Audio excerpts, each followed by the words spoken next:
পাটনা বেঙ্গালুরুর পর মুম্বাইতে বসতে চলেছে ইন্ডিয়ার বৈঠক। 31 আগস্ট ও 1 সেপ্টেম্বর ইন্ডিয়া জোটের তৃতীয় বৈঠক। বৈঠকের আহ্বায়ক উদ্ধবের শিবসেনা ও পাওয়ারের এনসিপি। 31 আগস্ট ও 1 সেপ্টেম্বর দুদিনের বৈঠকে 450টি আসনের প্রসঙ্গ উঠতে পারে। তবে তাড়াহুড়ো নয়, ভেবে চিন্তে চূড়ান্ত সিদ্ধান্ত নেওয়া হবে। তার জন্য পরপর ইন্ডিয়া জোটের বৈঠকও হতে থাকবে। অক্টোবরের মাঝামাঝি থেকেই দেশে শুরু হয়ে যাবে উৎসবের মরশুম। তাই সেপ্টেম্বরে ইন্ডিয়া জোটের আরও একটি বৈঠক হতে পারে এবং দিওয়ালির আগে আরও একটি বৈঠক হবে বলে নাম প্রকাশে অনিচ্ছুক ইন্ডিয়া জোটের এক সদস্য জানিয়েছেন। জোটের পরবর্তী বৈঠক পাঞ্জাবের অমৃতসরে হওয়ার সম্ভাবনা।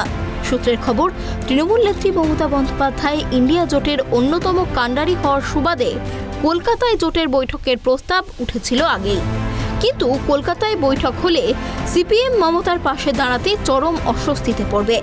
এই আশঙ্কা থেকেই তা ঠেকাতে উঠে পড়ে লাগেন সিপিএমের সাধারণ সম্পাদক সীতারাম ইয়েচুরি।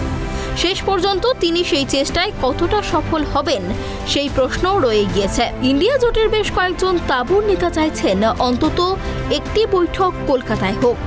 মুম্বাইয়ে বৈঠকের সময় অশোক চক্র ছাড়া জাতীয় পতাকাকে জোটের পতাকা হিসাবে গ্রহণ করার বিষয়ে চিন্তা ভাবনা করা হবে। ইন্ডিয়া জোটের জন্য স্বতন্ত্র পতাকা থাকলেও জোটে থাকা দলগুলি আগের মতোই তাদের নিজস্ব পতাকা ও প্রতীকের ভিত্তিতে রাজ্যের নির্বাচনে প্রতিদ্বন্দ্বিতা করবে। মুম্বাই বৈঠকের পরেই ইন্ডিয়া জোটের দেশ জুড়ে সভা সমাবেশ পর্ব শুরু হতে পারে, যেখানে অবিজেপি রাজ্যের মুখ্যমন্ত্রী সহ 6 থেকে 7 জন প্রধান নেতা বক্তা হিসেবে থাকবেন। আবার দেশের বিভিন্ন রাজ্যে বিধানসভা নির্বাচনেও ইন্ডিয়া জোটের নেতারা প্রচারে যাবেন, এমনটাও তাদের চিন্তা ভাবনার মধ্যে রয়েছে। ইন্ডিয়া জোটের নেতারা প্রধানমন্ত্রী মোদীকে ব্যক্তিগত আক্রমণে জড়াবেন না। পরবর্তীতে সরকারের নীতি জাতিভিত্তিক আদমশুমার, মুদ্রাস্ফীতি, বেকারত্ব এবং অন্যান্য সামাজিক উদ্যোগের মতো বিভিন্ন বিষয়ে সরকারকে কোণঠাসা করবে। সোনিয়া গান্ধী, মল্লিকার্জুন খার্গে, মমতা বন্দ্যোপাধ্যায়, অভিষেক বন্দ্যোপাধ্যায়, অরবিন্দ কেজরিওয়াল সহ 26টি রাজনৈতিক দলের প্রথম সারির নেতা মুম্বাইয়ে হাজির থাকবেন। কয়েকটি ছোট ছোট রাজনৈতিক দল ইন্ডিয়া জোটে যুক্ত হওয়ার আগ্রহ দেখিয়েছিল। সেই বিষয়ে চূড়ান্ত সিদ্ধান্ত বৈঠকে নেওয়া হবে।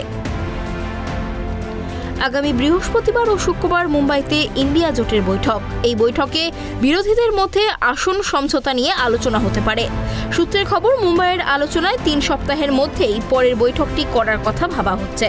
এখনো পর্যন্ত রাজস্থান, হিমাচল প্রদেশ বা মধ্যপ্রদেশের রাজধানীকে বৈঠক স্থল হিসাবে ভাবা হচ্ছে। মধ্যপ্রদেশে বিজেপি সরকার, এই রাজ্যে ভোটও আসন্ন। যদি ভোপালে বৈঠক করা হয় তাহলে সেই রাজ্যের মানুষের কাছেও বিরোধীদের পক্ষ থেকে বার্তা যাবে। Bureau report, tribe TV.